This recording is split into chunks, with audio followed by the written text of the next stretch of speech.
अलीराजपुर में बीती आधी रात को जो हंगामा हुआ उसकी पूरी अपडेट के साथ ये वीडियो हम आपके लिए लेकर आए हैं। इसे अंत तक देखिएगा। पहले आपको तस्वीरें बताते हैं। वो जो हंगामे की तस्वीरें हैं, ये हंगामा देर रात करीब 12:30 बजे शुरू हुआ और ये हंगामा 4 बजे तक तब तक चलता रहा जब तक कि मामले में पुलिस कोतवाली अलीराजपुर में FIR दर्ज नहीं हो गई।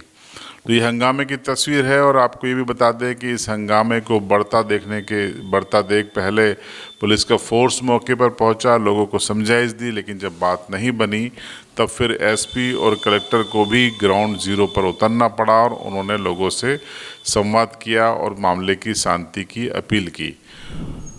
अब आपको हम फ्लैशबैक में लिए चलते हैं कि आखिर ये विवाद हुआ क्यों था। ये विवाद दरअसल इसलिए हुआ क्योंकि जो कोतवाली थाने पर जो प्राथमिकी दर्ज कराई गई है वो ये है कि पंकज माली नाम का एक युवक अपनी पत्नी के साथ सुभाष मार्ग से गुजर रहा था और इस दौरान उसका आरोप है कि उस पर और उसकी पत्नी पर फप्तियां कसी गईं और विरोध करने पर उस पर हमला किया गया, जिससे वो बुरी तरह से जख्मी हो गया। इस बात की सूचना जब उसके समाज के लोगों को और अन्य हिंदू संगठनों के लोगों को लगी तो फिर मामले ने तूल पकड़ा। कई लोग इकट्ठे हो गए और आरोपी को उनके हवाले करने की मांग करने लगे, तुरंत कार एक्शन की मांग करने लगे। तभी पुलिस की एंट्री हुई और उसके बाद की तस्वीरें हम आपको बता रहे हैं। अब इस पूरे मामले में आप सुनिए सबसे पहले फरियादी जो इस मामले के हैं पंकज माली और उनकी पत्नी का ये बयान। 12:30 या पौने 12:15 के आसपास माली समाज के घर पे देखकर घर की तरफ जा रहा था। अपने घर के आगे एक सांची पॉइंट का चौराहा है, वहाँ पर कुछ असामाजिक तत्व के लोग बैठे थे। उनमें से एक का नाम जावेद और एक का नाम शायद सोहेल था। हम पत्नी और बच्चे के साथ में जा रहे हो, साथ में एक लड़का था पीयूष,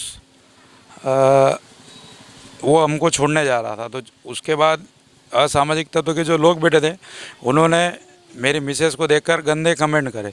मैंने उनको रोकने का प्रयास किया तो उन्होंने मारपीट चालू कर दी कॉलर पकड़ के। और ये शर्ट की कंडीशन ये है, आप देख सकते हो। और उसके बाद में उसको अंदर कर दिया। उसके बाद धारदार हथियार भी था।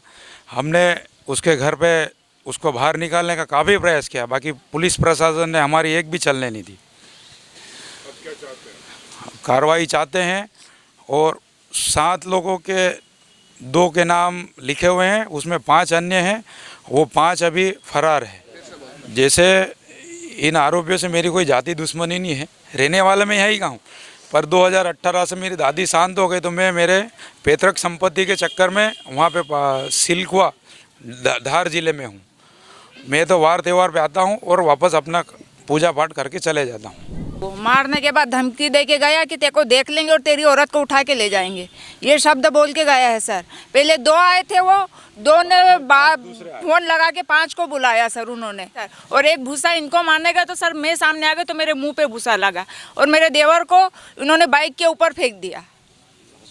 और अभी MLC कल रात की बनी हुई है सर, अभी तक इलाज के नाम पर कोई ठिकाना नहीं, कोई भी नहीं। MLC मेरी बनी थी, मेरे को एक्सरे करवाना था, मेरे भाई के नाम की एक्सरे पर्ची निकलवा दी। और अभी मैडम 10:30 बजे की सुबह से भूखे लेके थाने पे आए थे हम कि एक्सरे करवाएंगे।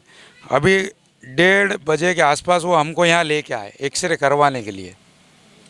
और अभी भी उनके यही तेवर है, तावबाजी में बात कर रहे हैं, किसी की सुनी नहीं रही। वो मैडम जो साथ में हमको लेके आई यहाँ पे, वो नहीं डॉक्टर उनके ठिकाने नहीं है। एक्सरे मेरा करना था, वो भाई का नाम लिख दिया। सीधा बोलने जा रहा हो, उसके बावजूद तुम उसको गलत तरीके से बोल रहे हो, मार रहे हो, तो ये गलत है सर। वो लोग ये चाहते हैं कि जो बांग्लादेश में हुआ वो हिंदुस्तान में भी हो, तो ये ऐसा नहीं होगा सर। ये हिंदुस्तान है और हिंदुस्तान की नारी इतनी खतरनाक होती है कि वो जब अपने वाली पे आएगी तो फिर सब कुछ भूल जाएगी सर। उन्होंने मेरे हस्बैंड को बहुत बुरी तरीके से मारा है। कभी भी हाँ, और मारने के बाद में सर मेरा मंगलसूत्र तोड़ दिया उन्होंने, और वो मेरा मंगलसूत्र अभी तक मिला नहीं है।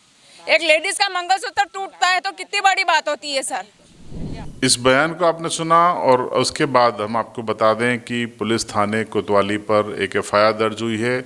7 लोगों के खिलाफ ये FIR दर्ज हुई है और इनमें से 5 लोगों को पुलिस ने गिरफ्तार कर लिया है। 2 लोगों को रात में ही गिरफ्तार कर लिया गया था, 3 को गुजरात से गिरफ्तार करके पुलिस लेकर आई है। अब तस्वीरें आपको एक्सक्लूसिव बता देते हैं।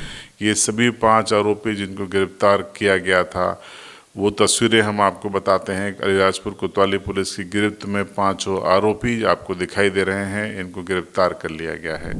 2 की तलाश और जारी है। इस पूरे मामले में आप सुनिए एसपी अलीराजपुर का ये बयान। कल रात्रि करीब 12:30 बजे सुभाष मार्ग पर 2 पक्षों के बीच में झड़प हुई थी। उसके बाद में सूचना ये प्राप्त हुई कि एक पक्ष ने दूसरे पक्ष के घर को घेर लिया है, और जब ये सूचना प्राप्त हुई तो पुलिस वहाँ पर पहुँची। थाना प्रभारी एसडीओपी पहुँचे और बल को भी भेजा गया, और वहाँ पर पहुँचने पर जो पक्ष था वो ये बोल रहा था कि हमें आरोपी हमारे सामने हो और हमें उसको जल्दी से जल्दी गिरफ्तार किया जाए। पुलिस ने उनको समझाइश दी, और बाद में चूँकि भीड़ बढ़ रही थी तो मैं स्वयं और कलेक्टर अलीराजपुर हम भी वहाँ पहुँचे। हमारे द्वारा भी भीड़ को समझाया गया, और समझाने के बाद में सुबह उनके द्वारा करीब 5 बजे थाना कोतवाली में पहुंचकर उनके खिलाफ एफआईआर दर्ज कराएगी। एफआईआर के तुरंत बाद ही हमारे द्वारा सुबह ही 2 लोगों को गिरफ्तार कर लिया था, और बाद में अभी थोड़ी देर पहले हमने 3 अन्य लोगों को गिरफ्तार कर लिया। इस तरह पूरे प्रकरण में 5 लोग गिरफ्तार हो चुके हैं, और प्रकरण में पूरी तरह शांति है, और आगे जैसे भी विवेचना होगी उसमें अग्रिम कार्रवाई की जाएगी।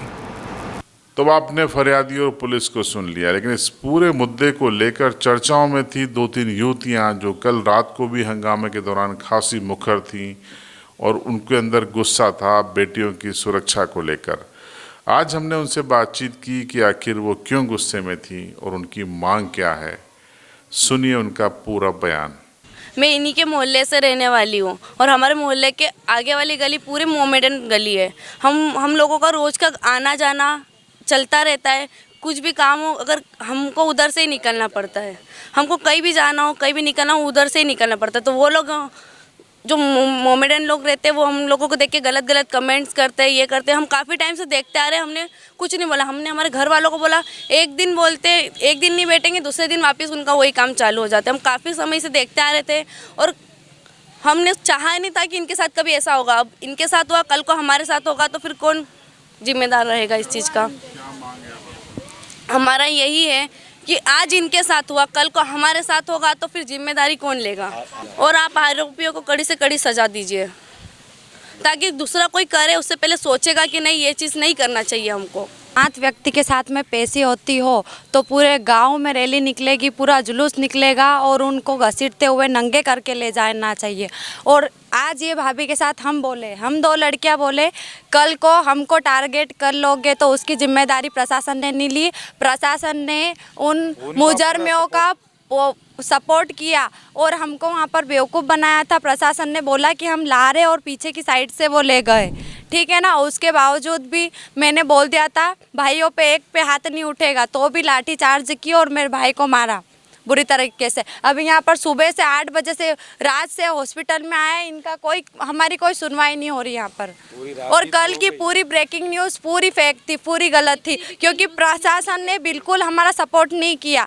अभी 8 दिन हमारा सपोर्ट कर सकते हैं, 8 दिन हमारे साथ बैठ सकते, कल करते हैं। 8 दिन के बाद अगर वहाँ पर हम जहाँ भी निकलेंगे वहाँ पर ये वापस हमारे पीछे आए तो क्या कर लेंगे हम। ये हमारी जिम्मेदारी कोई नहीं ले रहा सर कि हमारे साथ कौन है, हमारा सपोर्ट कौन करेगा। किसी ने, सर ने हाँ भी नहीं बोला है कि हम हैं आपके साथ में, सिर्फ बोला है कि करेंगे, कार्रवाई करेंगे। और 7 बंदे पकड़ा भी जाते, वो मुजरिम पकड़ा भी जाते, कल करते कुछ भी कोर्ट में हो जाएगी सुनवाई, कुछ भी हो जाएगा। कल करते अगर सातों को 50,000 देकर जमानत भी करवा लेंगे। देखा है मैंने, अक्सर कानून में होता है ये, क्योंकि जमानत देकर ही उनको छुड़वाया जाता और मुंह बंद करे जाते, पता है मुझे। कल उन 7 को जमानत दे दी जाएगी तो हमारा क्या होगा। हम 2 बोले हमको कुछ नहीं करेंगे, हमारे से डरेंगे, बट हमारी बहन है, रोज मोहल्ले में से निकलना होता है। वहाँ पर जितने भी मोमेडन थे सारे देख रहे थे कि हम बोले करके हमको टारगेट करेंगे, वो जिम्मेदारी किसी ने नहीं ली। सर को पूछा हमने, और प्रशासन ने हमको झूठ बोला। मैंने पूछा प्रशासन से, सर से पूछा, कलेक्टर सर से पूछा कि सर वहाँ पर है कि नहीं, इतना बताओ। बोले कि आधे घंटे में बाहर ला रहे। हमने आधा घंटा नहीं, पूरे 3 घंटे हमने वेट किया वहाँ पर पीछे से भगा दिया था और फिर लाए नहीं, लाठी चार्ज करे, हमको भगाया, हमको धक्का देकर भगाया, हमारे साथ मारपीट भी की, वहाँ पर धक्का मुक्की भी किया, हमारी बात एक किसी ने नहीं मानी वहाँ पर। तो इस पूरे मामले में फिलहाल आज की हम बात करें तो सुबह से शांति रही। आपको तस्वीरें बताते हैं कि सुभाष मार्ग में दिन भर पुलिस तैनात रही और यहाँ पर शांति बनी रही। रूटीन आवाजाही लोगों की आप देख सकते हैं हमारी स्क्रीन पे, पुलिस की मौजूदगी है। एहतियात के तौर पर शहर शांत है, कहीं कोई दिक्कत नहीं है। पुलिस ने समय पर अपना एक्शन भी लिया। हालांकि माली समाज के कई लोग पुलिस की कार्रवाई से संतुष्ट नहीं हैं, लेकिन पुलिस अपनी कार्रवाई को जायज़ और सही ठहरा रही है। अब इस पूरे मामले पर आप क्या सोचते हैं कमेंट बॉक्स में ज़रूर बताएं। चैनल पर नए हों तो सब्सक्राइब करें और बेल आइकन ज़रूर दबाएं।